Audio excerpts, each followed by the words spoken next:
The New South Wales Swifts are rewriting the history books in the ANZ Championship, a record 12th straight win last week. Tonight, they're aiming to be the first team to go through an entire season undefeated.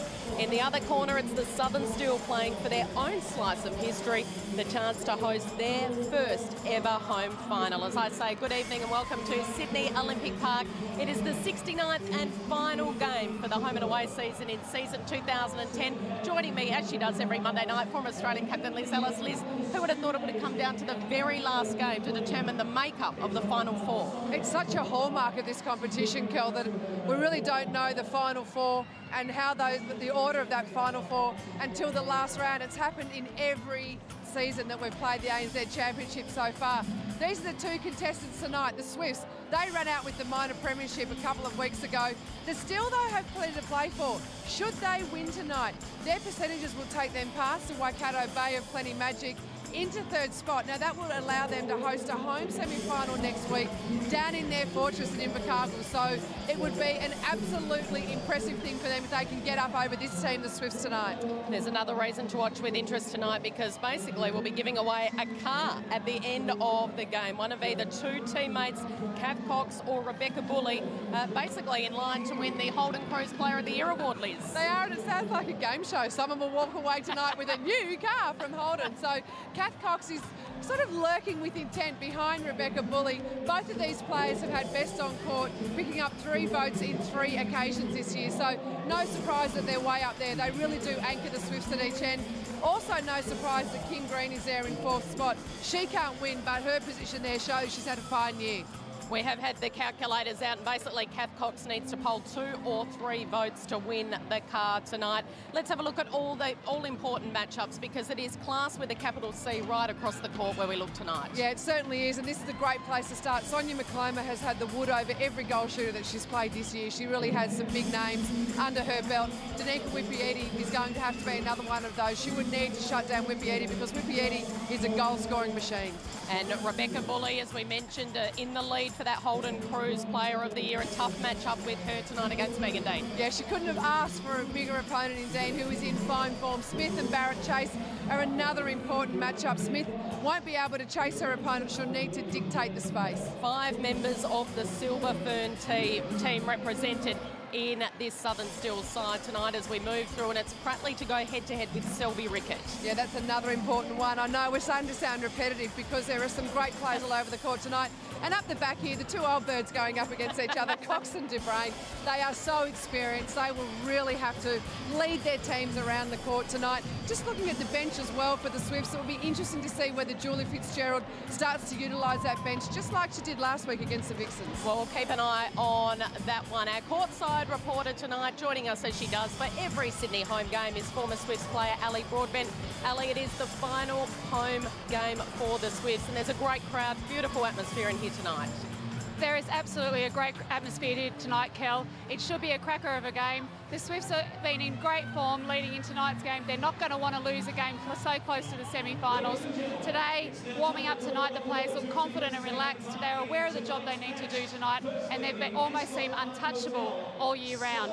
One team that I think will come close tonight is the Southern Steel. They are playing for a home semi-final, of course, and I expect they will chase that with a passion tonight. The Steel have been in great form leading the finals with a steady attack and a hungry defence end. It should be a cracker of a game. Certainly should be. Thanks for that, Ali, as the Southern Steel are introduced here on centre court. Stakes are pretty high, Liz. I was interested to see with Julie Fitzgerald, the coach of the Swifts. She took a different approach last week against the Vixens. She mixed it up. She put some young players on. She rested her stars. She had 1 of 2 either way to go this week. She could have said, look, we'll go with a settled lineup as we head into the finals. We're desperate to remain undefeated, or I'm happy to give the young guns a go. And I don't mind if we drop one, it'll take the pressure off heading into the finals. Look, I think she took that road last week, but your last match before the finals is not one that you want to lose. And both teams will be having the same thought process in their mind. So no surprises that they've both lined up with impressive teams. Interestingly, though, for the Swifts, this woman here, Courtney Tyree, she's a player who's still betting her way into the team. Don't forget, Vanessa Ware has been ruled out for the season with a knee injury. So they're still looking at this wing attack position. And Tyree had a couple of games at the start of the year. Vanessa Ware came back from a back injury, really cemented her spot in that area, then did her knee. So Tyree coming back into it. So no surprises that Julie Fitzgerald just wants to give that top 7 lineup another game to run it in. Won't shock me, though, if she makes some changes later in the game, especially if the Swifts have a reasonable lead. Looking at this Steel team, though, they have a steely determination about it. I can't see this match being a blowout. I think it will go all the way down to the wire. Head-to-head, they've only played twice before, once last year and once the year before. Last year it was the Steel winning by 7, and in 2008 it was the Swifts by 11. A tough one to pick, and it'll be the Steel that'll get us underway here.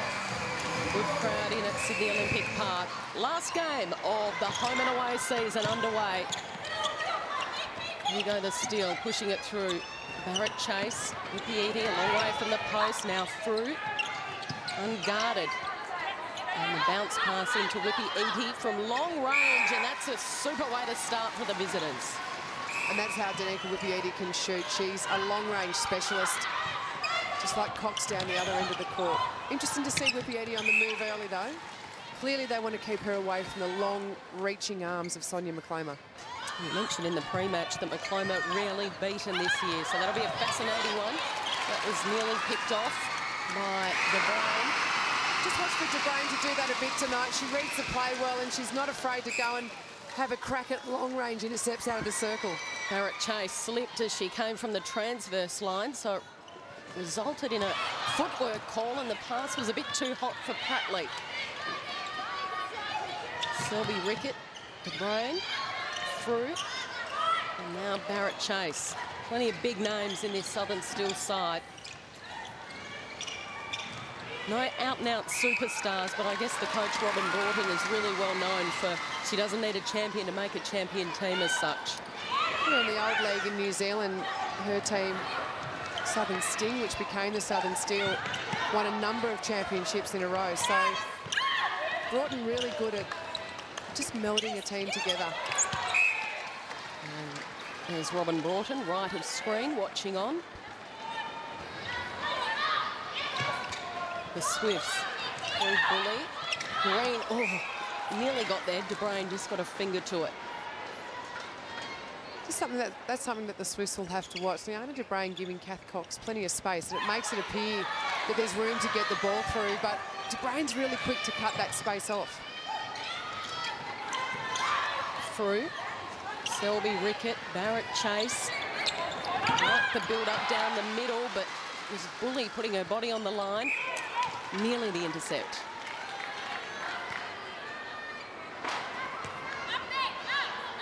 This is Megan Dean. Oh, well done, Rebecca Bully. Shaped to have a go at Dean's shot. Moved back, covered Whippy Eaty. Kept Dean in two minds about which way to go. And that thinking time ate up her 3 seconds. So low-scoring start here. Both these sides really treasure possession, rarely throw it away. That's a lovely ball in and under to Kath Cox under the post. It's a better build-up from the Swifts. What we see when they're playing well is just a real domination of that centre corridor of the court. But that's exactly where the Steel are clogging up at the moment. So we're seeing a couple of errors that we don't normally see from the Swifts, particularly this early in a game. Yeah, you certainly wouldn't anticipate an error-riddled start to a game between these two sides of such high quality. Now they move it through the middle. Dean, oh, well done. Kim Green, fantastic anticipation, and this should result in a goal for the Swifts. Kath Cox turns and attacks the post. Great transition play from the Swifts. Green doing spectacularly well there in that one-on-one contest, and as soon as she had the ball, she had plenty of options to go to, and that's a hallmark of the way the Swifts play. Not just one-off options all the way down the court. There's 2 and 3 people to pass to. Tyree goes back to Bully. Had plenty of the contest already, and that's a lovely ball this time over the top to Cox. Shows perfect balance and poise, and the Swifts just hop out to a pretty handy lead. Green, Tyree, team up again. You've just seen that shot there, the zone defence put on by the Southern Steel, but what they weren't doing was closing up that middle space. That was what was effective in the first couple of minutes of this match. Kath Cox, 4 from 4. She shot 31 from 40 last week at 77%. So, 6th most prolific scorer in the league with 328 goals. She started like she's playing for a car or something, Liz. Megan Dean. And the call going against the Swifts. Dean over the top to Whippy Eadie, but Bully was all over it. That was a possession call then, so Bully Smart just took the quick play on and unfortunately gives away possession. And so does Dean. So it's a really unusual start. As we mentioned, they're both really high, skillful sides, but very rarely throw it away. Plenty of deflections early on, a couple of turnovers. Pratley to Smith, again a deflection off the hand of Barrett Chase. Cox, good cut, and comes unstuck.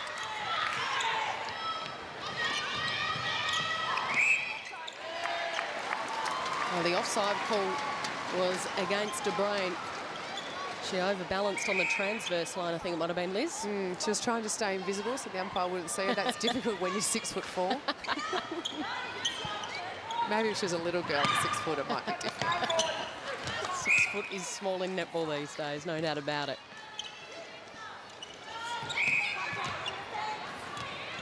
Burgess doing a good job, just went with her outside arm. Although the umpire must have seen something that we didn't, but I thought that was a good contest. Green into Cox, a little bit ambitious. And the Steel were all over that. Leona De Bruyne's a really good matchup for Kath Cox. She's looks fitter this year than she did last year, although don't forget she finished off last year on the sideline for Magic. She was several months pregnant by the time the finals came around. And this year she's looking good. She's moving well. She's been responsible for some really good Steel defensive performances, and she anchors that back line well. Megan Dean rolls one in, and probably a good time to go courtside. Ali. Thanks, Kel. Yeah, talking about the defence, De Bruyn's actually played some of the best netball I've seen her play in her life, so good on her for this season. What I was going to say is basically the connection with both teams in attack end, Steel with their attack end and the Swifts in their attack end, seems to be really clogged up. And I think it's credit to both teams with their full court defence that they're putting on. It's really making it tough for each attack end to finish it off. Let's see how the Steel finish it off this time around. Going for the short balls. Yeah, I know, I just remembered that, sorry. Good double play to Dean from the same spot that she lobbed one a minute ago. An instant replay. Some pretty impressive shooting from Steel. Both Whippy Eadie and Dean are at 100%, as is Kath Cox. Susan Pratley, the only shooter on court not to be on the board yet. Long pass to Frew. Whippy Eadie didn't make any attacks for the ball there. So perhaps a set play, but looking to feed it into Dean. Now this time off the boards to Whippy Eadie. Stuck well and truly under the post. And she made the mistake of just stepping forward, and that allowed McCloma to get right over the shot, and McCloma has such a long reach. Risky play, but it came off. She's tall, McCloma, but she's certainly not the tallest goalkeeper there is, but the arm span is just enormous. Tyree to Pratley. Can she open proceedings for herself tonight? She does, Susan Pratley. Beautiful feed from Tyree. She, despite the fact that she's a young player, she looks like she's got all the time in the world to make her decisions, and that, to me, is the hallmark of just a quality mid-court player. And quality mid-court, Kim Green. Great footwork, great defensive tactics on Barrett Chase. Julie Fitzgerald watching on. She's led her side to 12 wins from 12 games this season. Quite remarkable. Yeah, it's a fine answer from Julie. She had lots of critics last year when the Swifts slumped to 9th and was really a coach this year playing for her job, and it's hard to go past her. It's one of the best coaches in the league. She's done a fine job with the Swifts this year. So it's back to a one-goal ball game. Swifts were out to a pretty handy 4-goal lead early stages. They led 5-1. Well, with just over 5 minutes to go in this quarter, unbelievable that the scores are so low. So great defensive work from both teams, and it's taking things like that, a little bit of special shooting from Kath Cox, just to get the scoreboard ticking over. And another timely intercept. Well played by Smith. They move it quickly. It's a quick transition on the baseline. Cox. A rare fresh Harry. Oh, she'll argue that's a pass. Prutley cleans up. And here it is, picked off by Smith. And Kim Smith is a tall player for a wing defence, so if you're going to put a high, long ball into the pocket, you need to know what you're doing. She's not only tall with a great reach, but she just does not let her player out of her sights. So it's the Southern Steel that have called an injury timeout. Erica Burgess looks to be getting a little bit of work on her ankle, and looks to be fair dinkum, particularly given that the Steel are right in this. They've fought back from a 3-goal deficit to just about even. It's just got out a little bit at the moment, but with 5 minutes to play, both teams will welcome a little bit of rest time. They certainly will. We'll be going on about this all night tonight. There's the big story, of course, surrounds the Steel. They're currently 4th.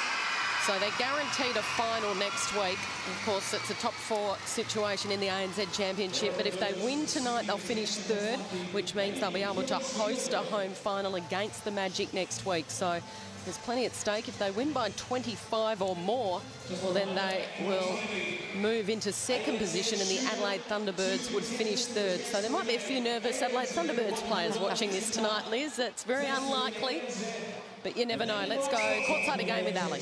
Yeah, it looked like Burgess actually has had a little twinge to that ankle. They are heavily strapped and have ankle braces on as well. The thing I noticed then, the Steel coach came out and spoke to her attack line. She really wants them in attack to stay back a little bit more and let the defenders bring the ball down. Prutley has her confidence up now, 2 from 4. And an anxious-looking Robin Broughton watching on, the coach of the Southern Steel. Here's Burgess getting involved. Dean. That was just a moment of madness from the captain then, looking to give it off short. Player running past her. Smith. Prutley forced to go backwards. Is this a zone defence that they are employing, Liz? Certainly is, and it's a real style of defence that the New Zealand teams put on, and it often gets put on to combat the speed, and it's a smart play against the Australian style of play where the teams are aiming to get the ball through court as fast as they can. It's a difficult thing to break. More than anything else, you have to make sure you've got a lot of decoy runners, and you need to use the ball, so you need to balk off them one way to send the zone over to where they think it's going to go. So it takes a little bit of practice, and if you're not used to it, it's easy to get sucked into just delivering a long cross-court ball, and nothing more heartbreaking than when that gets picked off. So the Steel are basically defending the space, whereas the Swifts are defending the player. So 2 different styles of netball being employed. So far, the Swifts are winning. They lead back out to a pretty healthy 5 goals now. Green to Tyree, caught in the pocket, can't go in and under the post. Kath Cox, the idea was there, just couldn't quite execute it. And now a chance for the Steel to peg one back.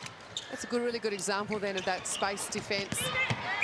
Just being set up so that you think the space is there, you put the ball there, and the defenders just know to close that gap. No surprise that Steel came up with possession. 3 minutes left in the opening quarter, and Frew just a little bit late on that challenge. Yeah, she read it well, and it was floated up perfectly for the intercept. They need to get a couple of stops here, the Southern Steel. Oh, that's a lovely ball. Great timing over to Cox. The deflection, though, from behind was Selby Rickett. The look on Kath Cox's face was like, where did that come from? How did that happen? But she'd be happy, though, to see that end up. Baffled.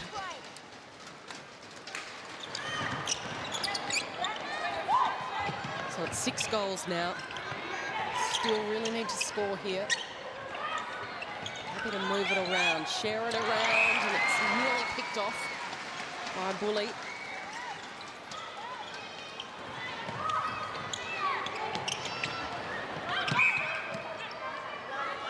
Ball's gone against McCloma. Dean. And now against Bully. Whippy-Eaty. A much-needed goal for the Southern Steel. She provides it. It's back to 5 goals. Minute 32 to go. Still need a turnover here. They've got to go into the first quarter with more than 7 goals on the board. That's not a huge return for 15 minutes of netball. Smith finds Green. Bounce past Prattley. Good little double move. Just pulls her closer to the post. And Prattley with her 6th goal for the quarter. So Kath Cox has 7 goals. The Southern Steel have 7. So they've got their issues, the visitors. And it's more about just keeping possession. The Steel are picking up a lot of ball through their defensive line. They're creating a lot of turnovers, but when you look at the turnover rate, well, Steel have coughed up the ball unforced 8 times to the Swifts 3, and that's where those goals have gone. Yeah, that's 5 turnovers. Funnily enough, the margin is 5. Green to Cox. Great communication. And a lovely finish from the skipper. And suddenly the Steel are in all sorts of bother. Opening quarter. The first break can't come quick enough. And that drops for Whippy-Eaty. So both the shooters haven't missed for the Steel. Whippy-Eaty and Den shooting at 100%. They just can't get it down there enough. Cox from the baseline. Good aggressive turn towards the post. She knew how much time was left. She maintains she never looks at the score, but she certainly knows how much time is left. And it was an interesting start for the Swifts. They really struggled to penetrate the Steel zone early in that quarter. Unfortunately for the Steel, though, when the moment the Swifts just started to figure out where that space was, and it was through that middle corridor that they loved, that's when they started to pile on the goals. So really good start for the Swifts. It's the New South Wales Swifts off to a blistering start here in Sydney. They lead by 6 goals at quarter time.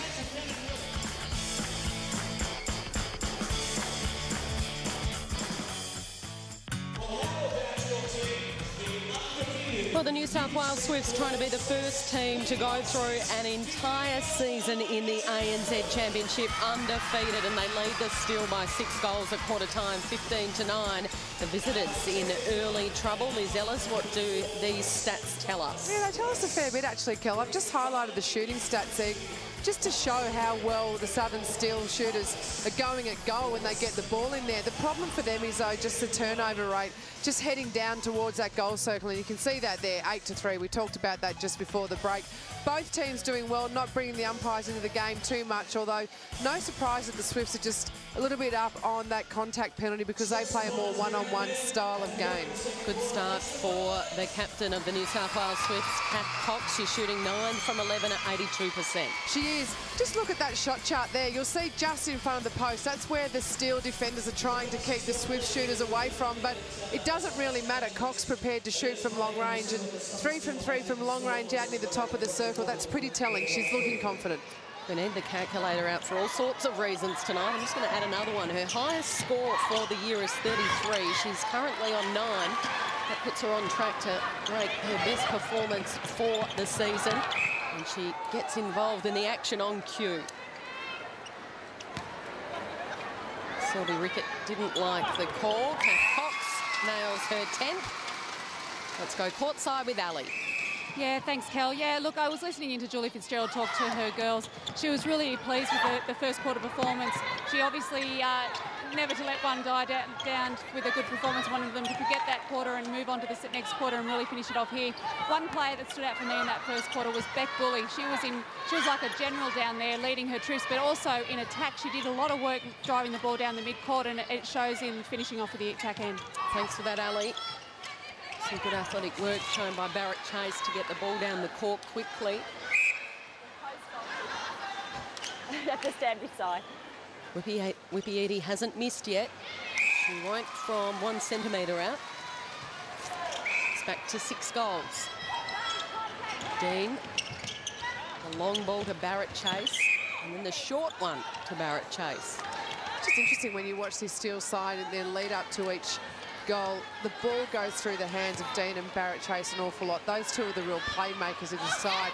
It's almost like Whippy Edie just needs to wait down near the post and let the ball get to her, and Frew almost just gets out of the way and allows Barrett Chase just to do a do. So we'll keep a close eye on that style of play for the Steele. Now it's the Swifts' turn to move it forward. Good hands by De Bruyn. Slaps it away on the first occasion, can't swat it back into play. Bradley doesn't go to Cox, instead on the edge of the circle is Tyree.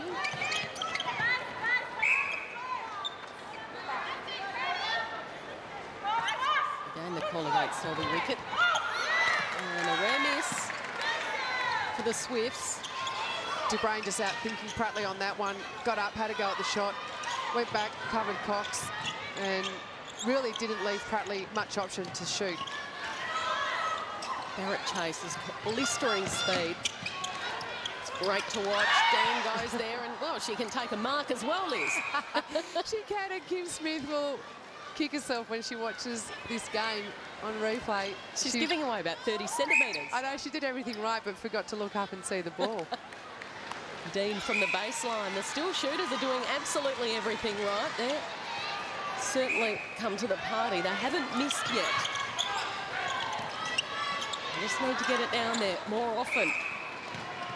And Megan Dean has extra reason to want to perform well tonight. She's a former Swift. She actually played in the first Swifts premiership ever back in 2001. So she knows this team well. Here it is. From behind Barrett Chase. Timing is everything. Look at that pass. Timing is everything, and that's just a perfectly timed pass from Green. Just spotted the space. She's so good at just threading the ball through. She waits for the opportunity, but she's also got the courage to put it through. And the Swifts with 7 misses now. As we mentioned, they're still yet to miss, and suddenly a couple of goals in a row, and they've dragged themselves right back into this contest.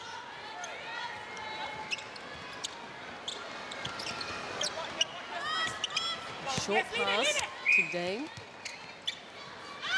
Oh, well done by Bully.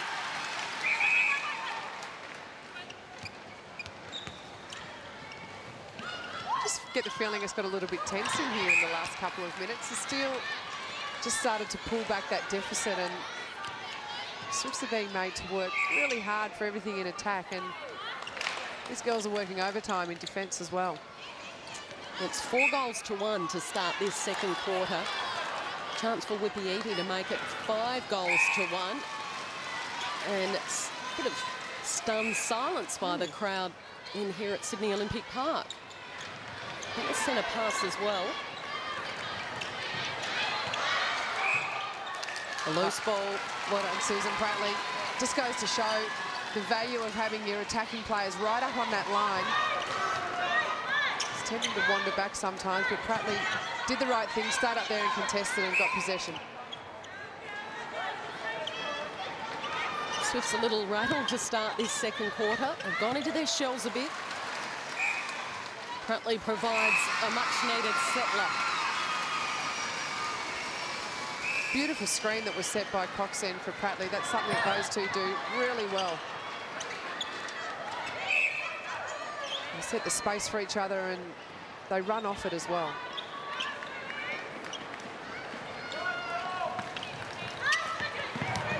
Cox to the baseline. A long ball, always risky across the top of the circle, and then Tyree sends it back in the direction it came. 2 in a row for Pratley. And they edge clear again. So they still dug themselves a bit of a hole in the opening quarter. They're gradually getting themselves out of it. Kim Green. You can't ask the question on that, surely. It's worth a try, but...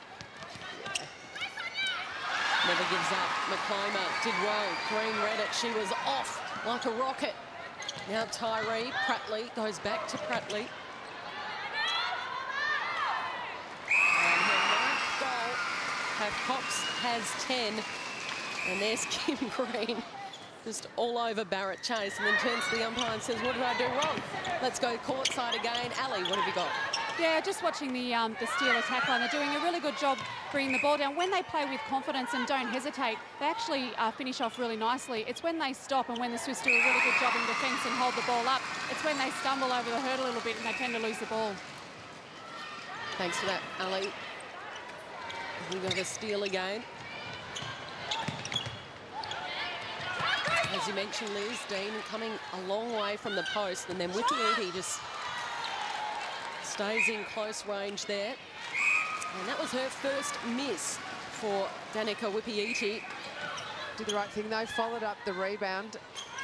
You can't just stand and watch and see how pretty your shot is. You've got to get in there, and she did it perfectly. Kath Cox looks like she means business tonight.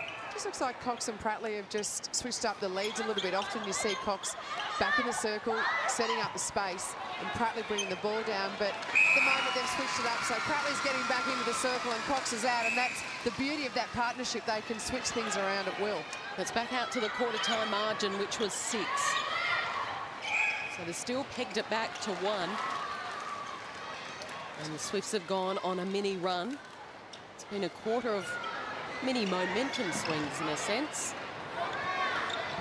Now here go the Swifts again, a quick transition, and this is where they can really hurt you, particularly when the captain is dropping them from long range. Yeah, it's play like that that makes you start to think that the Swifts are going to be very difficult to beat in the final series. Not only was the passing really crisp in that approach down court, but the timing was perfect. Every player knew what their job was and where they had to be and when they had to be there. Yeah, and that's where they can kill you, no doubt about that. Here's a replay of it, Liz. Yeah, just watch that. Bully straight up the middle, Tyree just right there, and Coxwell, her timing has been absolutely perfect this year. That's difficult to combat. Well, it's Wendy Frew that's called the timeout, as probably gives us a chance to pause and have a look at some of the head-to-head comparisons.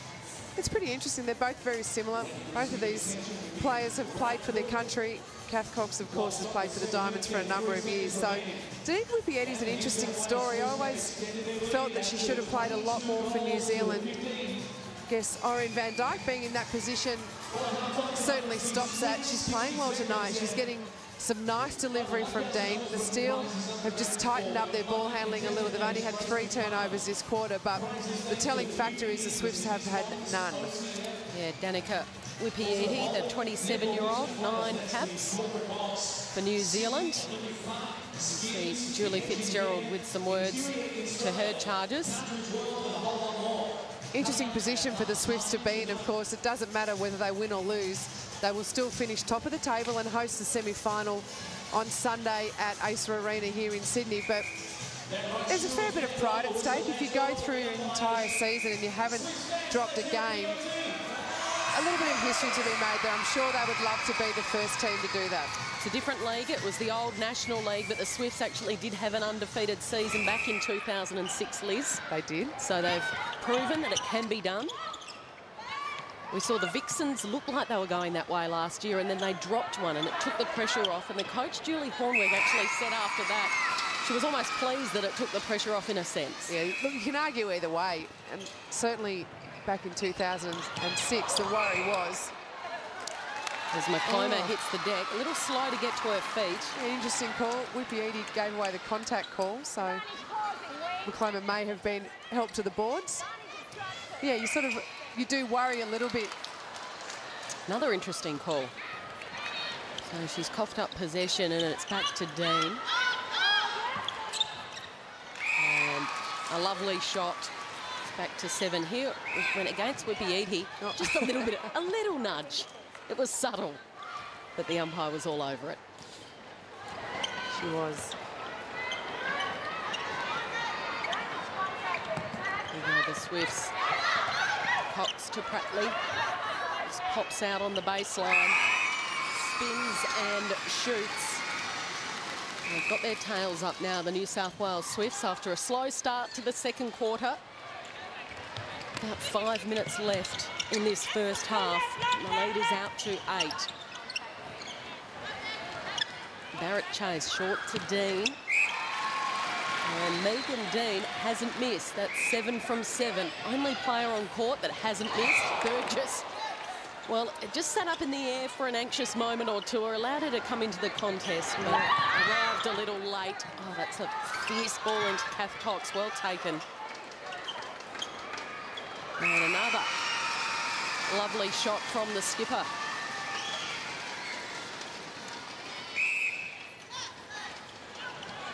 So the steal away. They need a quick couple. They need to be able to string together consecutive goals before half-time.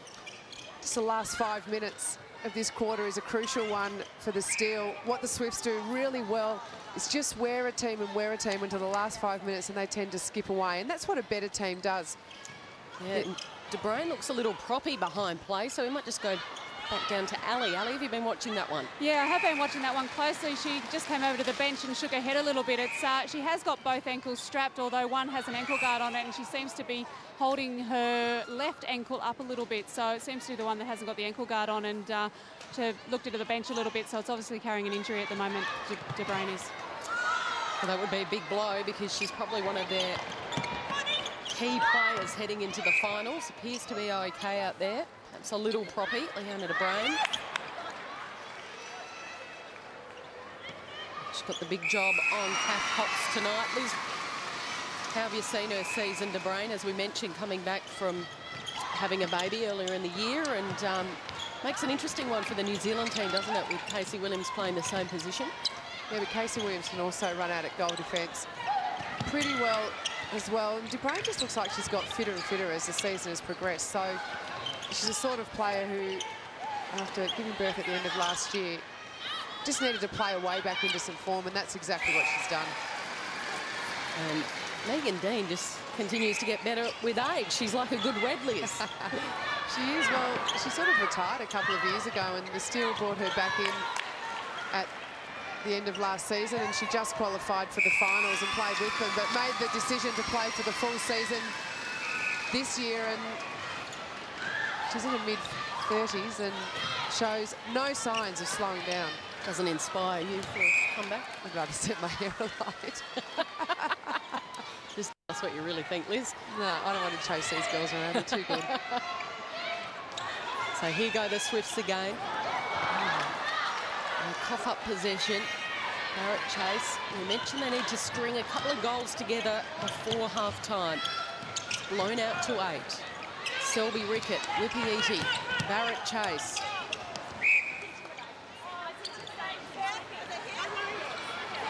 It was an intimidation call against Kim Green. I think her face said it all. She didn't like the call.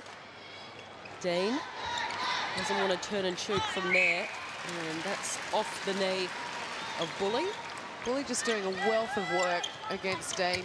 It's interesting, Dean doesn't rank very high in speed tests, but she's deceiving because she looks fast because the timing is so good. So Bully just having to do so much work just to get around her and make her readjust. Incredibly difficult opponent to play against. Cox Tyree straight through her hands. I think the thing you get told when you're in under 12s is catch it before you pass it. She'd spent it before she'd got it. Ah, it's a girl thing. Last 2 minutes in this opening half. 2 top 4 teams going at it toe-to-toe. And the Swifts up by 7. They could get it back to within 5. They would have done a good job. Margin was 6 at quarter time. Whippy Eaty loves it from long range, and that is a long, lovely bomb. And it's back to 6. Plenty of time in this quarter. Steel have really held up well in this last 5 minutes. Looked like the Swifts were ready to run over the top of them, but they've done everything right. They've withstood the challenge and just starting to throw one back to the Swifts. Great take by Barrett Chase on the edge of the circle. Through. Goes to Dean. Well, she might back herself in here from the edge of the centre of the circle. Rolls it in. And Megan Dean still hasn't missed, shooting at 100%. Why not have a shot from there? Yeah, she's the only shooter on court with a 100% record. Oh, Kath Cox off balance, not quite. And there's a Swifts ball. They desperately need a stop here, the visitors. The Brain knew that. Big turnover.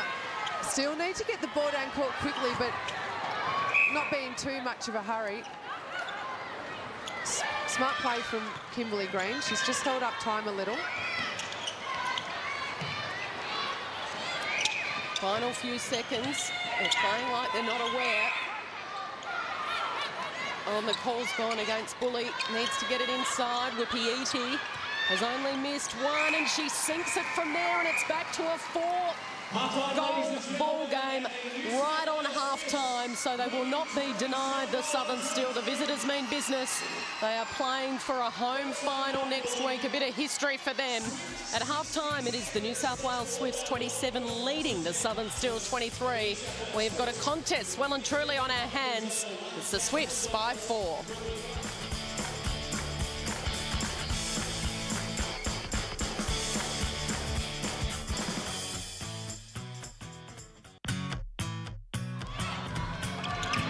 Welcome back to the State Sports Centre at Homebush, where the Swifts have a 4-goal lead up against the Southern Steel.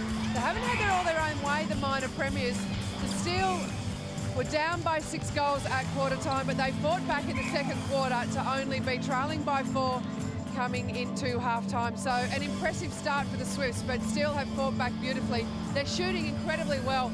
Look, the only stat that's really hurting them at the moment is that turnover stat. They did clean it up in the second quarter. They only had 5 turnovers in the second quarter to the Swifts 4. So they can keep that going. They will be right in this game to the very end. And of course, the Steel at the moment, Kel, playing for a space in, not only they're in the top 4, but they want to finish off at 3rd. Absolutely. So the stakes are high, plenty to play for, no doubt about that. The stakes are pretty high as well when it comes to the Holden Cruise Player of the Year award, because one of 2 players can win it tonight, and that is Rebecca Bully or Kath Cox, as we have a look at the leaderboard. And Rebecca Bully, well, she's got one hand on the steering wheel, but Kath Cox not too far behind her, Liz. Absolutely, and it's probably worth pointing out that if these 2 players finish on a tie tonight, it goes to a countback, and based on a countback, Kath Cox would end up with the keys to this magnificent Holden Cruise that they're both playing for. Nat Bomberto didn't pick up any votes on the weekend in the Thunderbirds' loss to the Magic. Doesn't matter how many votes Kim Green picks up tonight, she can't win. So it's up to Bully and Cox to duke it out. Absolutely. And earlier, well, Holden, a wonderful sponsor of netball, no doubt about that. And earlier this week, they handed over a cheque to Kim Green, who took the 3 votes against the Pulse back in round 4. Yeah, and it's just brilliant work from Holden here. Not only are the girls, the players, playing for a magnificent Holden Cruise, but they are also playing for their junior clubs, and $1,000 worth of cash and equipment goes to the club, nominated by the player who picks up the 3 votes. So when you add it all up through the course of the year, Holden have donated over $30,000 to junior netball. It is a wonderful contribution, no doubt about that. Well, stick with us. We've got a second half coming right up after this. We've got finals to be determined. We've got a car to give away. It is all happening tonight in Sydney at half-time. It is the Swifts leading 27-23.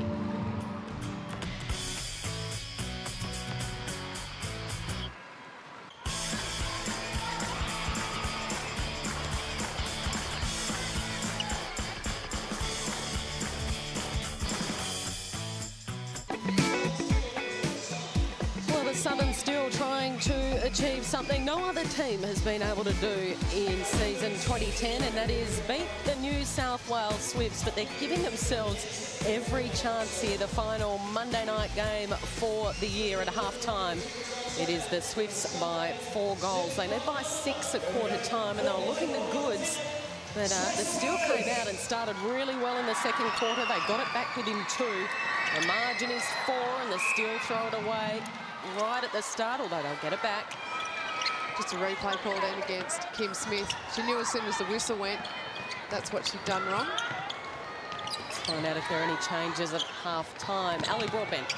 Thanks, Kel. Yeah, look, no changes. Both coaches happy with the team's performance that they've got out there at the moment. I was watching Southern Still coach Robin Brelton at the end of the last quarter, and she was extremely pleased with how her players finished that quarter, and we'll be looking for them to repeat it in the third quarter now. The Sydney Swifts coach, New South Wales coach, Julie Fitzgerald, was very pleased as well and looks very relaxed on the sideline.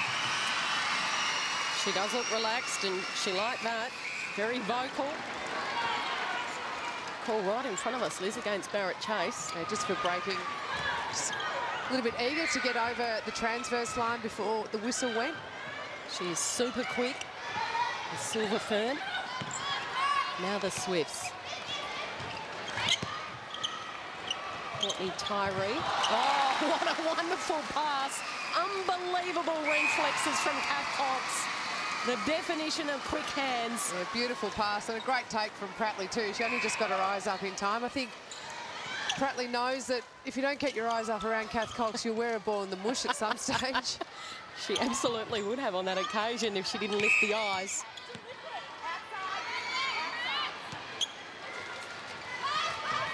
It's been an impressive first half for Kath Cox. And she starts the third with another goal. So she climbs up to 16. Pratley's got 14. Barrett Chase just happy to show the ball to Smith. And here they are again, and she does it again. Interesting tactics. Certainly is. It's a little bit risky. So the rule is that once a player has possession, you've got to get back to 3 feet, but you've got to allow the play, or you've got to allow your opponent to get back 3 feet. You can't just go wiping the ball at their face. So I think Sharon Kelly, the umpire, allowed her to do it once, gave her the benefit of the doubt, and rightly so, but you do it twice, and it's not a good thing to do. And as Barrett Chase just made her way back to her position here, she had some choice words to say to the umpires, so it'll be interesting to see when she gets involved in the next contest. Yeah, look, I think that can happen if it's just in the process of you just swinging the ball around and looking for your next play, but when it looks like if putting the ball into the face of your opponent, it's clearly contact. Here they are again, getting involved. Now through. Yeah, and the calls, but there's a bit happening off the ball here between the two players. Wing attack and wing defence. Barrett, Chase and Smith.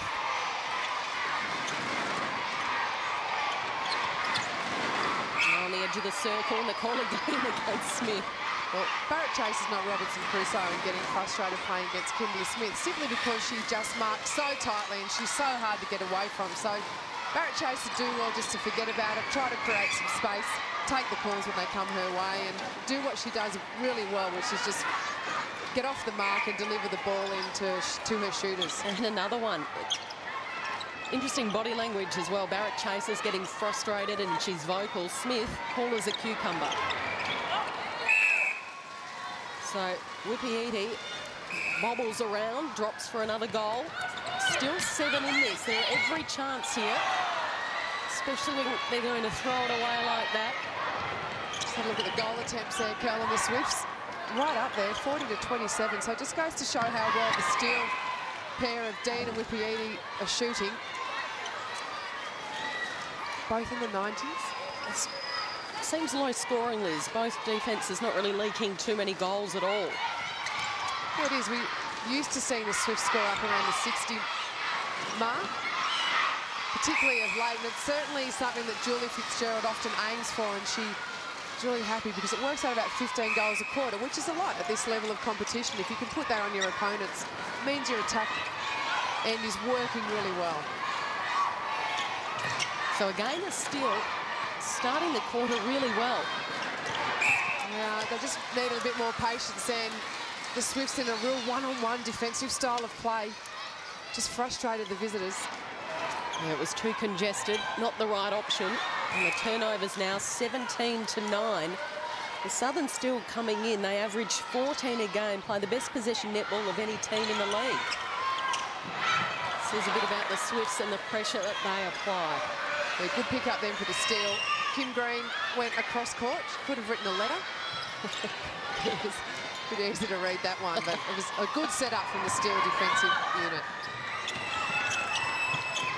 And here's the congestion again. Great pressure being applied by the Swifts.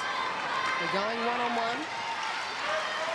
This is really good defence from the Swifts. Steele are being forced to go one out. And Barrett Chase giving away the penalty. She just came through the back of green.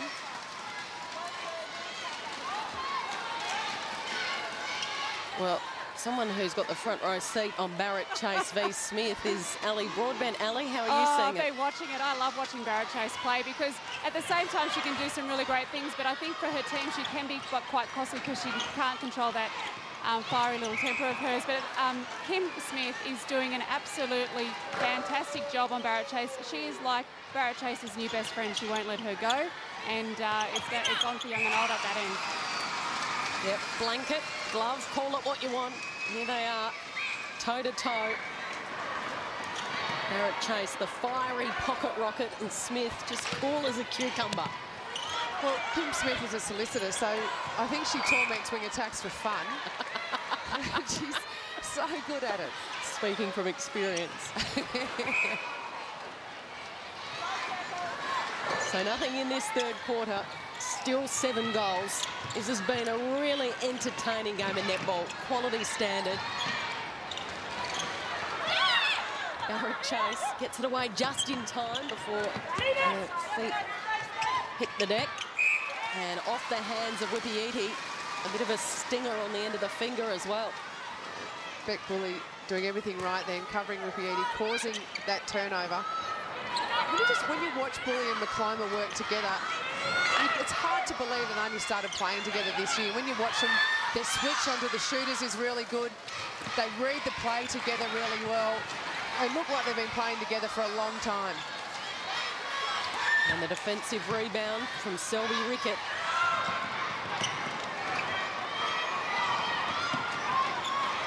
Still, a little bit of momentum. Barrett Chase with the Whippy-Eaty. Whiskey comes off to Frew. Gee, they're making them work really hard to get it in under the post. They are, but the Steele's lead-up work then, just to get down to the edge of the circle, was really good. And that's what Ali talked about before, just making sure that they deliver the ball confidently. And they did it. And then they were patient towards the end and found themselves in good shooting position. Great shooting position. Unfortunately, 3 in a row, Whippy-Eaty can't get any of them. So, a couple of rare misses for Whippy-Eaty, and Dean. Oh, and the call was offside against Megan Dean. She did just about everything right, but lost her balance in the end. Certainly did, and Frew was trying to help her stay onside. So she got a shove from one of her teammates for a trouble. Cratley juggles it. Good control. Under enormous pressure. Yeah, we talked before about the Steele front line having to work so hard to get the ball, and the Swifts front line are finding the same trouble. DeBrain in particular just closing down so much space. Oh, and Smith coming through. The calls against the Steele. Frew doesn't like it. Well, she thought she'd given away the contact, but the possession went to Kim Smith, so a good call there, just allowing play to go on. Kim Smith might be doing one of her teammates a bit of damage here because she's playing so well. Outstanding game by Kim Smith. And, of course, 2 of her teammates in Bully and Cox are going to win the Holden Cruz Player of the Year award. Both have had outstanding seasons from opposing ends on the netball court. It's just amazing the season that Catherine Cox has had, given that she had 1 training session before the season started. Don't forget, she had an operation at the start of this year and had a bone removed from her foot. So she's got 1 less bone in there than the rest of us. And she's just recovered so well from that. Yeah, she's polled votes in 6 of the Swifts' 13 games, including 3 best on-court performances. And probably up against one of the better competitors in the league tonight, in DeBrain.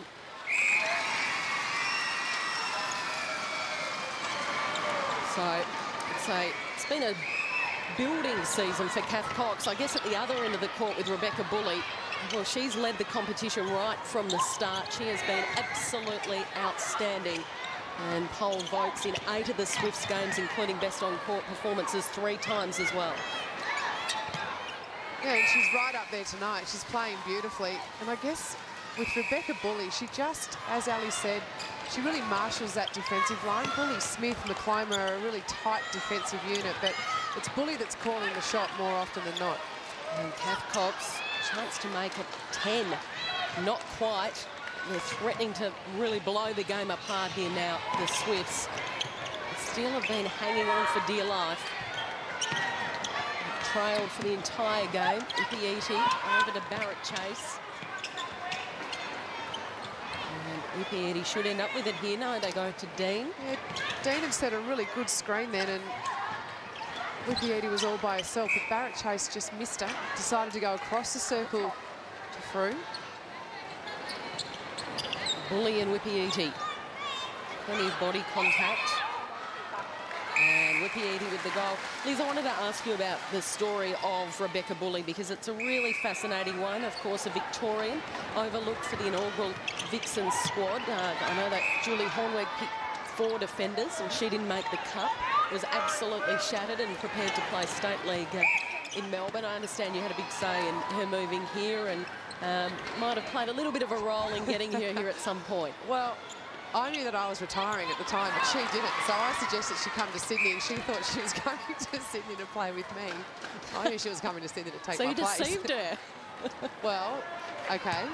But I reckon she's pretty happy with the deception now. So, but I mean, it's a great story in sport of perseverance and persistence because she had given up, hadn't she? It was, and she was thinking she was going to go and play State League in Melbourne or not play at all. And I just felt at the time she was so close to Australian selection. She is a sort of player, though, that has really developed late in her career, and she sat behind Bianca Chatfield and Julie Corletto in various Victorian teams, and she's just a player who is a great testament, not only to perseverance, but for hard work. She's super fit, works hard, thinks about a game, is always looking for a little bit of advice or a way to get better, and I'm so pleased for her, not only this year in the form that she's in, but to come up to Sydney and take that huge risk and move herself and her husband Randall up to Sydney and then to win the competition in her first year. It was a good story and she's continued it. And I think I'm right in saying she was, so they went with Shani Layton, they went with Joe Curran for the Vixens initially, so it really is a terrific netball story. It certainly is, and she wasn't overlooked, I guess, for players who lack talent. Certainly Shani Layton's playing some beautiful netball this year for the Thunderbirds, and Joe Curran, well, we saw her versatility yesterday, ran out playing centre for the Fever, so she's had to fight her way through, and I'm sure there's plenty of young players out there who don't get selected in different teams for whatever reason, and if you believe in your dream, it's worthwhile going on. There you go, that's my lecture for the evening. On cue as well, and every chance, do you think, to perhaps make the Australian squad to head to India? Oh, look, I'd be very surprised with the form that she has shown this year if we don't see her playing for Australia at the Commonwealth Games, and that would be just a fitting finish to her season. It would. The championship would cap it off as well. I'm sure she'd like that. Perhaps a car. We'll keep a close eye on it, of course. Just over a quarter remaining in season 2010. And the Swifts have really got control of this contest at this point in time. Still another quarter to go, though. It's a quality opposition in the steal. Anything can happen. Barrett Chase, frustrations showing. She's just passed that straight to the opposition in McClymber. And Prattley can add the finishing touches to what's really been the premiership quarter here, the third term. It's out to an 11-goal lead. And Rebecca Bully getting a crucial hand in there. Courtside, Ali. Yeah, thanks, Kel. I've just been watching the still on the court. Their faces look a little down and the ball just seems to be in the power of the Swifts at the moment. I've been watching the bench also, and they're just a little quiet, and they need to really pep up their team if they want to finish this really strongly. Yeah, no doubt about that, Ali. Last minute here. And all of a sudden a bit of hope that has dangled before the Southern Steel players in the opening half suddenly starts to disappear. And again, they've coughed it up, another turnover. And they might get a second chance. Sonia McClymber just put a foot out of court. And Ipiiti brings it back to 12. but it was a dominant quarter by the New South Wales Swifts. It certainly was, and it just feels like the Swifts have sort of allowed the Steel to run with them, or the Steel have done really well to run with them for the first part of this game, but just said it's almost like the Steel ran out of a little bit of steam, and they had done so well and played almost above themselves in the first 30 minutes, but third quarter, different story.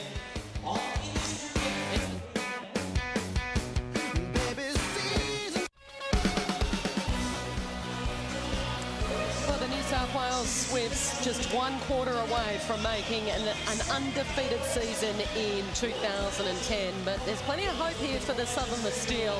They are in the contest. It's 11 goals the difference, and of course the Steel must finish well because they'll play a final next week, Liz. They certainly will, and I've just highlighted the intercept stat here. This is where the Swifts started to rebound themselves into the game in that third quarter when the Steel started to threaten. It was Smith, Bully and McClymont who came up with crucial intercepts at really important times of that quarter, and that's what the Swifts did so well. They had great transition play from the intercepts, streamed down court and almost took the wind out of the Steel's sails. Well, Megan Dean has been wonderful under the post for the visitors. 10 from 11 at 91% tonight. She has, and this sort of gives you an indication of how much work she's been forced to do. And we often think of Megan Dean as being someone who is only comfortable taking her shots from close to the post, but you can see here the majority of her shots tonight have been long range and right in front of the post. So she's dominating her entry, or the entry into the circle, just at the top there. So that's no doubt where the Swifts defenders will be looking to try and shut her down. That's difficult, though. Her timing is so good. Last quarter of netball underway in the home and away season for 2010. And Susan Prattley with the opening goal. Makes it 12 goals the difference, and there have been a couple of changes. Ali, what can you tell us about them? Yeah, look, they've decided to go for a bit more movement and attack. I noticed Robin Broughton was talking to attacking in that end, and she's brought on Juliana Napo. Oh, I can't spit that out tonight. Sorry, Juliana. But, yeah, basically what she's looking for is a little bit more movement, and it seemed a little clogged to her. She's also changed Leanne DeBrain and Gelby Rickett as well, so hopefully that'll work out better for them in Queensland. Thanks for that, Ali. A couple of changes there for the Steel. And it probably is crucial, isn't it, Liz, that they do finish well, because it looks like that they'll play the Magic next week, probably in Auckland, in that second semi-final. Yeah, it is. And Magic actually finished off their home and away play on Saturday with a brilliant win over the Thunderbirds. Magic hadn't been particularly convincing in the lead up to that game, but they were just so good and was so fired up.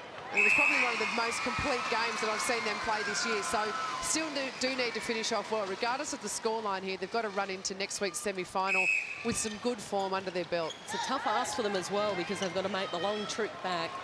And if they had won here tonight, well, then they would have hosted the final probably in Invercargill, but it looks like a loss here means that the semi-final will be played in Auckland. And it's a tough ask for the Thunderbirds as well, because as you mentioned, they lost to the Magic. They've got to fly home to Adelaide, and then they will play here in Sydney next Sunday against the Swifts. So it's a horror road double. It certainly is. I guess there is one team though that we're watching tonight's proceedings ruining their match this week, and that's the Queensland Firebirds. Had they won yesterday over the Fever, they just needed to win. Their percentage was good enough that would have catapulted them into third place should Steel lose this game tonight. So plenty of what-ifs being asked north of the border this evening. Smith with the intercept, off to Bully, Green. And all the big names really starting to come to the party now in this last quarter. The Swifts keen to put on a show, led by their captain. A sweet shot from Kath Cox. 43 plays 31, 12 minutes left in this last quarter. Now Pooh goes down behind play, and then communication not good. She gets up just a little proppy. A little bit of going on off the ball between McClymont and Naopu. Naopu went down then, but McClymont looked to the umpire as if to say, she pushed me. That's hard to argue when she's on the floor, but worth a try. So the Swifts set up again. Just interesting watching the Swifts mid-court. I talked before about Kim Green and how she's just prepared to let the ball go often, thread some beautiful passes through. Just watching Courtney Tyree at the moment, and she's a little bit the opposite. Now, I said before about how she looks like she's got a lot of time on court to make decisions, but she doesn't do too much that's risky, and that's why she's a really great complement to Green. She sometimes sees the space, doesn't want to put it through, looks for the safer option. It's a really good balance there for the Swifts. And she becomes crucial in the final series, doesn't she? As you mentioned earlier in our broadcast, the loss of Vanessa Ware, the 5th knee reconstruction for the season, so it's been a heavy toll in the ANZ Championship. And she's a youngster that's been given an opportunity, and a big opportunity for her in the final series. Yeah, she certainly has. And it's interesting, the Swifts do have a fair bit of depth in that position. Christy Durham is the player that got bought in for Ware, and she got a run last week against the Vixens, and from all accounts played beautifully. So a little bit of a luxury for Swifts coach Julie Fitzgerald in that regard.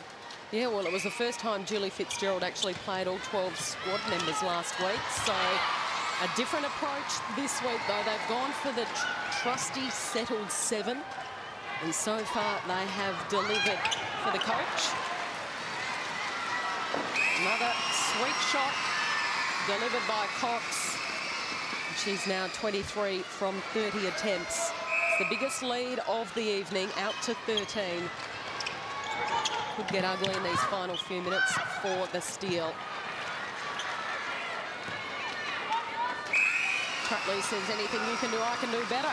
Yeah, Prattner's had a slow start to this game, but she's coming into it. She's actually sitting equal with Kath Cox. Both have contributed 23 goals apiece to the team total. And again, that's one of the beauties of this Swifts lineup. When one of those two shooters is on, the other one acts as in a support role. And if the radar goes off, the other one tends to step up. Napu, 4 from 4. Coming on at half-time. Three-quarter time, rather. 10 minutes left. Kath Cox over the long reach of Selby Rickett. She looks comfortable. She certainly does.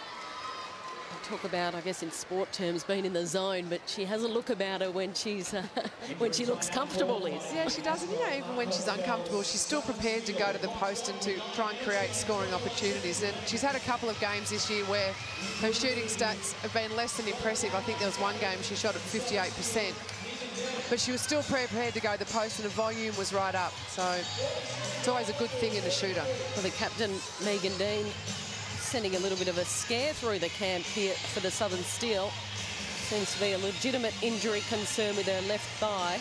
That's the last thing that they can ill afford to lose their skipper on the verge of the finals. We're speaking of Megan Dean, her head-to-head with Rebecca Bully. Yeah, it's been a good contest between those two. Bully's really had her work cut out for her tonight, and so has Dean. They've really run each other ragged to a certain degree. Two of the fittest players on court, so no surprises there. Megan Dean is incredibly fit, and Rebecca Bully's been able to run with her. I thought Megan was probably the dominant of the two in the first half, but Bully in this third quarter has stepped it up a notch and started to restrict Dean's scoring opportunities. Megan Dean shot 9 goals by half-time and only 1 goal this quarter. So I think in the crucial times of the game is what someone like Rebecca Bully, you know, just lifts her game and starts to have an impact on what's happening. Certainly some worried looks in the Steel camp. The coach, Robin Broughton, went over to Megan Dean and had an in-depth chat. Yeah, interesting, though, that she seems to be staying on court.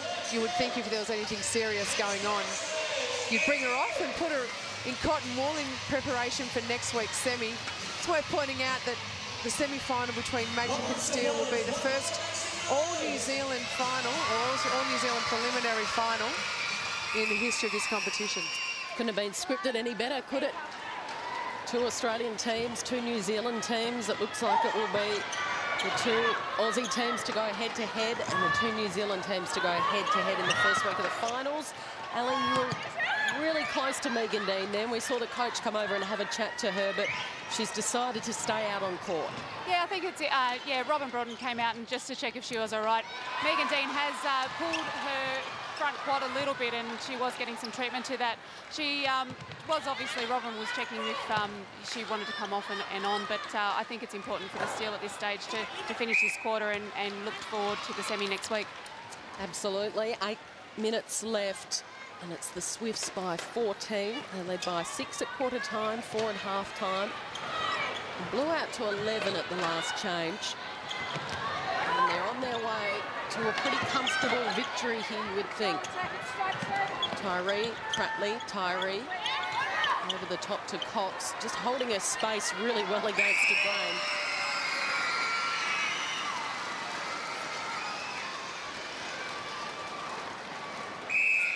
And it's now 15 goals the difference.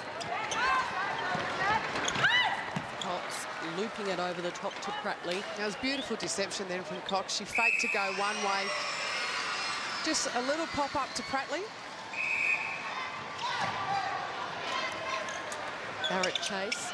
Napu. Yeah, that was a short pass call, so right on the ball.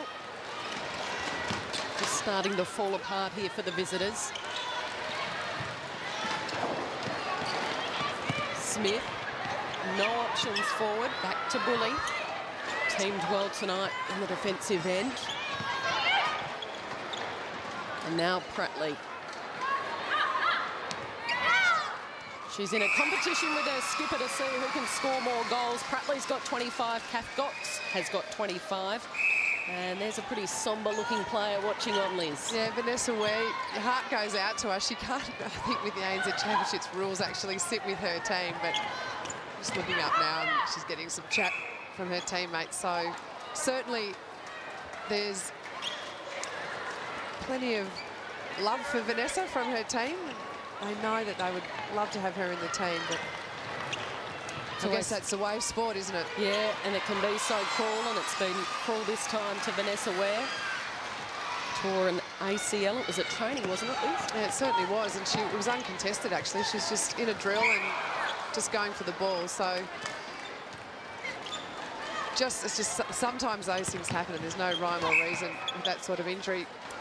I guess the upside, though, if you do injure your knee now, there's some new surgery available that's still in an experimental stage, but you can be back within 12 weeks. So we'll expect to see Vanessa Ware back well and truly in time for next season. And the 5 knee reconstructions for the year, does that surprise you? Sarah Wall, we saw her do it up in Brisbane, and Josie Jantz for the West Coast Fever.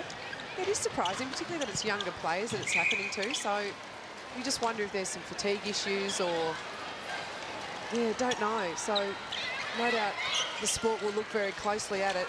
I know that netball gets a bit of a bad rap for that, but compared to other sports, we're actually not that bad. Well, it's high impact and it's high speed, so as Megan Dean puts away another. Yeah, and I guess you can do all the work you like on strengthening your muscles, but you can't strengthen your ligaments, so that's where the stress is going to end up. I just think, though, with the advances in surgery, it eventually won't be the devastating injury that it once was. You know, there was a time where you were out for a full year. And Kath Cox says, let's enjoy this last 5 minutes or so. The fans have come out on a Monday night, Sydney Olympic Park. Let's give them something to cheer about. Of course, next week's final will be up the road at Acer Arena, and that holds 17,000. So if you like netball, get along, because it's going to be a wonderful atmosphere. 2 rivals, the New South Wales Swifts and the Adelaide Thunderbirds, to go head-to-head. The winner will host the grand final. Old-time call here for the umpires. There's a ball change. Problem with the ball. Don't often see that.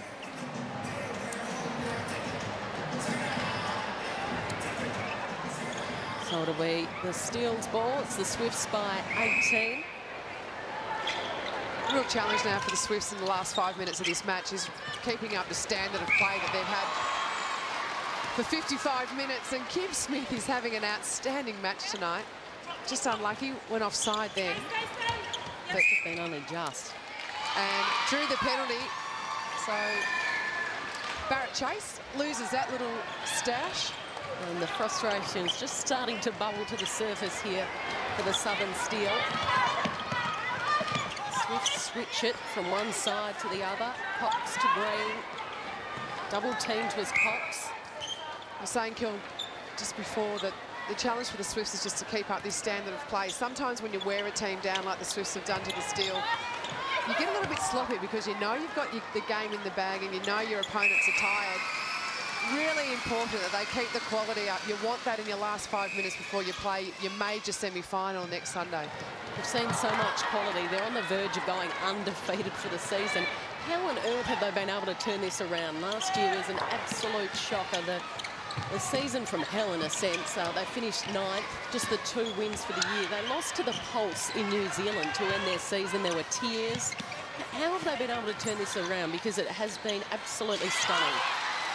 Speaking of stunning, Rebecca Bully just pulling off another really impressive intercept. Look, I think more than anything else, the team didn't fall apart. Sometimes it can happen in team sports when wins aren't going your way and things aren't going your way, that there's recriminations and there's blame, and more than anything else is the team that gets along well and enjoy each other's company. So from that point of view, from I guess a psychology point of view, they were still intact. It was just the wins on the board that weren't happening. They picked up Sonia McClellan, who is a really important pickup. If you're going to get someone who's going to fill a gap in your team, get someone who's played almost 100 tests and one of the best defenders in the world in McClellan. Just that little addition, or that significant addition, has given them confidence. And confidence is such an amazing thing in sport, and the Swifts have it in buckets at the moment. Which will make it fascinating to see how the Melbourne Vixens respond next year, because they've basically been a case of deja vu for them. They've replicated exactly what happened for the Swifts this year. It's all fallen apart. We understand that they might have won over the Tasman tonight by 1 goal against the Pulse, so they've just got over the line, but they lost 7 in a row, and the season just fell away, and it'll be fascinating to see how they respond. Yeah, it's a matter for them of whether they want to recruit and whether they feel like there's any gaps in the team. And when you look at that Vixens team, there's no obvious gaps. It was obvious last year the Swifts just didn't quite have the goalkeeper that they were looking for. They had some talented players, but just not quite what they were looking for. And this year, you know, they've filled that gap. Whereas you look at the Vixens lineup, and it's not obvious to me who they might recruit. So I guess for them, it's going to be a matter of maintaining the team that they've got, and I guess entering into next season without the amount of injury, which has been one of the major factors in their performances this year. So just under 2 minutes left here. The crowd really starting to enjoy themselves. The Swifts out to an 18-goal lead. What a way to finish the season. They're doing it in style, and their skipper leading from the front. An outstanding game from Kath Cox, 28 from 37. Susan Prattley pretty handy as well, 27 from 32. Kim Green, somehow she managed to control that. Over the top, Cox can't hold onto the ball. She can to the post. And the Steel are away. Just trying to salvage something late from the wreck here, the New Zealand side. Napu has a good finish. Napu needed to finish that off because it was a good build-up more than anything else. The ball movement was good. There was plenty of options in attack, and they let it go. Barrett Chase. They did everything tonight. I've really enjoyed watching her play. And Megan Dean, so consistent. Now the Swifts away again. Tyree, Green, over the top to Cox. Well, the crowd doing the job of the counter, and the Swifts have gone through the home and away season undefeated. What an amazing, amazing turnaround, Kel. The final score, the Swifts 55, the Steel 38. So in the end, they do it pretty easily. 17 goals the margin. The New South Wales Swifts enhancing their reputation on the eve of the finals. Outlasting the Steel, it has been the perfect season. 14 rounds, 14 wins. Will it be the perfect finish? Well, they've done pretty well. Steel are right in this game until half-time, but the Swifts' strength showed out more than anything else. Unbelievably, the Steel only scored 11 goals in the second half. Now, that was a crucial component of their win. So it was the Swifts by 6 at quarter time. They led by 4 at half time. We really thought we had a game on our hands in the second half. 11 at three-quarter time. In the end, they did it pretty easily. They won by 17. Let's go down courtside with Ali. Smith. Tonight was a great game. Obviously, the Swifts have been working on one-on-one defence. It was impressive tonight. Yeah, we're working really hard on our one-on-one. The Steel are really patient and play really short games, so Julie really wanted us to contest those short passes, or she said the score's going to be 2-1. So, yeah, we worked really hard, and I think it went well for us tonight. Personally, tonight you had a fantastic game. There was a bit of a tussle going on in back play with you and Barrett Chase. Yeah, it was a really tough match tonight, but I watched a lot of her game during the week, and I just want to work really hard on her because she's a really good player and she seems to get every second ball down there, so it was important to shut her down. Obviously, Thunderbirds semi-final on Sunday. You're looking forward to that? Yeah, it's been hard because I guess we've known that we've had the home semi for a while and we knew it was against Thunderbirds, but we want to focus on game by game, so I'm looking forward to the semi. Good luck. Thanks very much, Ellie. All right, well, there we have it. The final score, the Swifts 55, the Steel 38. It was their night. It's been their year. Can they cap it off? Of course, the finals just around the corner. Stick with us. We've got, of course, the post-match wrap-up and the Mars Monday night wrap-up not too far away. And also a little thing to give away, a Holden cruise not too far away. Will it be Kath Cox? Will it be Rebecca Bully? We'll find out right after this.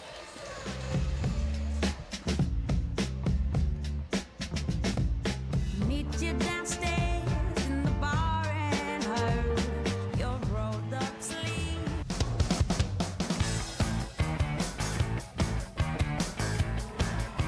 Well, it was all red tonight. The Swifts running out winners 55-38 over the Southern Steel. The Steel had their chances early. They were right in the game till half-time, but it was the Swifts that asserted their dominance in the second half on the back of a really impressive defensive performance. And the Steel fought and fought and fought, but it was the Swifts that fought harder, Kel. It certainly was. They just, it was the icing on the cake of what has been a wonderful season. They closed it out in emphatic style, and the final score 55-38. It was a 17-goal margin in the end, and the shooters for, well, I guess both sides really came to the party. Yeah, they certainly were, and Megan Dean in particular sitting up at that 93% mark. She was the most accurate on court, but it was Cox and Pratley who shared the volume well. And let's have a look at the match stats as we crunch the numbers. We've spoken about the shooting percentage, but what else stood out for you? Just a couple of things. What I really liked about this game, Kel, and this is unusual for me to say this, was the way that it was umpired. Look at those contact and obstruction penalties. Very few whistle going tonight, which was brilliant, and that's why we saw a great game between two incredibly committed teams. Well, we know the Final Four, and we'll go through that very, very shortly. But first of all, it's the moment that we have all been waiting for, Liz Ellis, the winner tonight of the Holden Cruise Player of the Year award. Now, the winner gets this little baby, Liz. It's the Holden Cruise, Australia's best small car, plenty of leg room for those extra tall netballers. Just in case the winner is extra tall, of course, the great stereo system so you can crank it up, all the best features.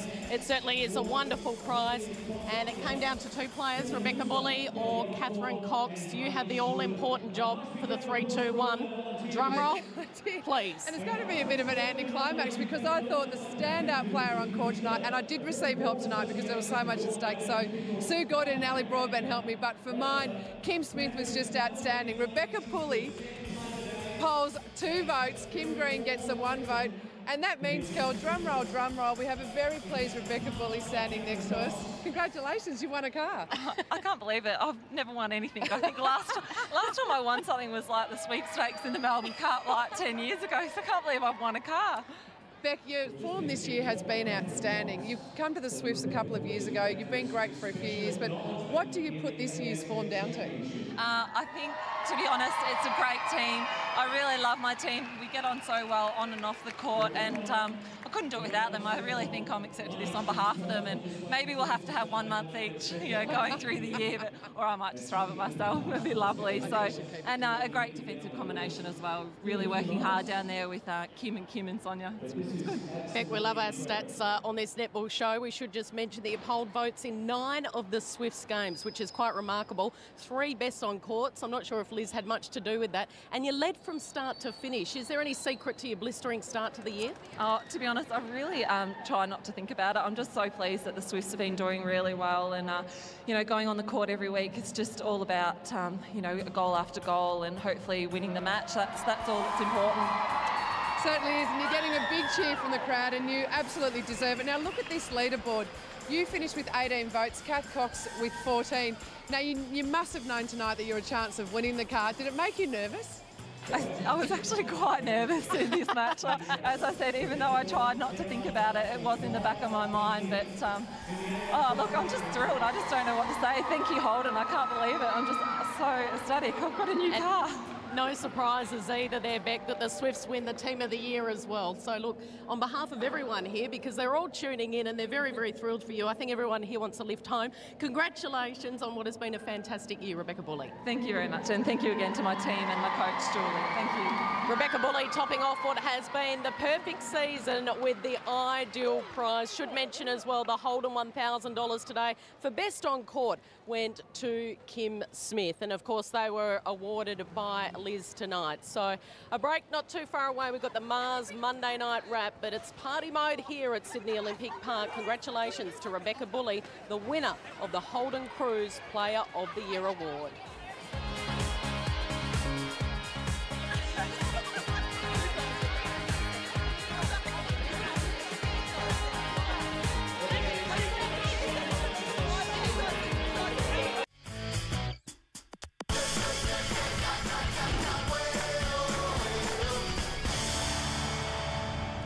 Yes, welcome back to the Mars Monday night wrap. We are wrapping it up, round 14, of course, the last one for the home and away season. And this is a match, Liz, that had no bearing on the top four whatsoever, but a bit of pride on the line for the Tactics and the Mystics. It certainly was, and particularly for the Mystics. They are a team who promised so much this year. When you look down at the names in their side, Latu, George, Tutaye, Jolene Henry, it's all there except for the performances. You know, Byfield is one of the best interceptors and best athletes in the competition, yet it just didn't quite happen for them this year. So plenty of questions to be asked for the Mystics, and for a lot of us, well, we had them in our top four at the start of the year. You would have thought that they would have challenged a lot harder for that position, but it was their loss last week to the Steel that saw them miss out on challenging for a place in the finals this week. And probably important for them that they did finish on a high, and the final score was 58-37. So they did it pretty easily in the end, or as I understand, the first three quarters, there wasn't too much in it at all. What about for the Tactics? It means, I guess, the loss puts them at the bottom of the ladder, and a lot of work ahead for them over the next few months. Yeah, it's the first time this year that, or the first time in the competition's history that they finished at the bottom of the ladder. And look, there's lots and lots of talk going around, particularly in New Zealand, about whether they're capable of having 5 teams. And I know I read an interesting article at the start of the year when Norma Plummer suggested that perhaps Pulse and Tactics are dropped out of the competition. So a little bit of soul-searching for the championship in that regard as well. Yeah, they've got some young guns, no doubt about that, the Canterbury Tactics. There is the final score. Halpenny finishing well. Gee, she's a player of the future. And Catherine Latu with the most goals there. Now, there was one other game played to wrap up round 14 tonight, and that was the Melbourne Vixens. Fair to say the season couldn't end quick enough for the Melbourne Vixens. And the final score, well, there you go. It was an absolute thriller. They restored some pride. They broke a 7-game losing streak with a 1-goal win. Yeah, and good on Julie Hornweg as well, the Vixens coach. She opted to rest some of her senior players. Sherelle McMahon, of course, has a reasonably fragile body, so a good decision to rest her, and that allowed her to play some younger players and, so I guess, start to look forward to next year. And when you've had a disastrous season like the Vixens had, it's good for them to be able to do that. You're right, you want to forget about this year and get into next year. Well, the home and away season has officially wrapped up. There'll be some mad Mondays just around the corner. It's probably a good idea for us to have a look at the leaderboards. And, well, goal shooter of the year, it was Borrego that scored the most goals for the season. But when it comes to accuracy, you can't go past Irene Van Dyke. And she is absolutely incredible. She's 38 this year. She's had a brilliant year, and just that percentage is so good for the amount of volume she has. You mentioned the athletic Byfield only a few moments ago, and she tops the intercepts of the year. That's a great stat for a defender. Yeah, it certainly is. And Casey Williams has owned that stat for the last couple of years, so Byfield doing well to get it from her. And this is an interesting one. We've got 2 shooters in Aiken in there, and so too Borrego, and 3 defenders for rebounder of the year. Yeah, it's interesting, isn't it? It's almost like it's rewarding the shooters for missing goals, but Romelda Aiken is so good in that regard. It doesn't matter sometimes if her percentage slips down because she generally gets the rebound ball. And this is how it finishes for season 2010. The Swifts Thunderbirds, Magic and Steel, finals around the corner, Liz. It should be an absolute cracker. Certainly should be, and this is not a top four that many people would have predicted. It's a pretty impressive effort from the Swifts to go from 9th to 1st in the space of 12 months. So looking forward to see what they can produce in the semi-finals. Well, we've got two big semi-finals just around the corner, and we'll talk more in depth about that. I want to get your tips after this break, so stick with us. We'll find out there. Of course, tonight it was the New South Wales Swifts making it an undefeated season for 2010. The final score, 55-38 over the Southern Steel.